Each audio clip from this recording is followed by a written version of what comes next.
Bienvenue au Musée Opale Sud à Berck-sur-Mer.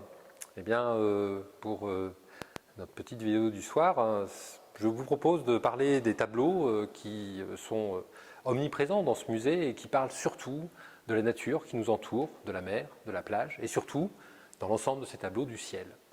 Mais d'en parler ou de le refaire, c'est bien tout le sujet d'un atelier qui s'appuie sur les petits tableaux de Charles Roussel et qui est un atelier très prolixe ici, puisque j'estime à peu près, depuis 20 ans, à peu près 18 000 tableaux fabriqués ici dans ce musée.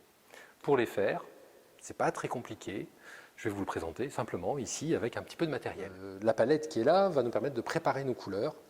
Ainsi, si on veut sur ce tableau faire en haut le ciel, au milieu la mer et en bas la plage, il faudra y mêler différentes couleurs, sachant que dans ce ciel, le blanc des nuages va intervenir, puis une mer qui est plutôt tournée vers le vert chez nous, là dans ces cas-là, pour par exemple construire le vert, ça sera un petit peu de bleu, bien sûr, et puis on apprend tout ça à un moment de notre scolarité, on essuie bien son pinceau avant, bien évidemment, pour ne pas mélanger les couleurs.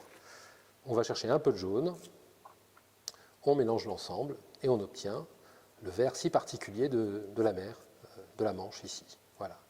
C'est lui peut-être qui permettrait d'être construit dès le départ sur cette peinture. Ainsi, la mer va être ensuite recouverte de vagues, le blanc est déjà prêt. À nous, on y va.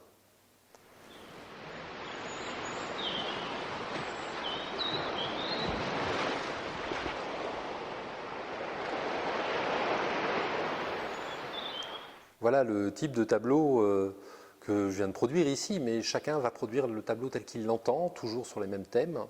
Il faut bien voir qu'ici, dans ce musée, les peintres nous ont donné beaucoup d'exemples.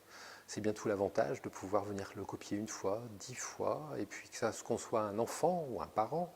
C'est un atelier ouvert à tous et avec un grand plaisir de vous recevoir ici au musée Opale Sud, à Berck-sur-Mer, avec mon village vacances. À bientôt.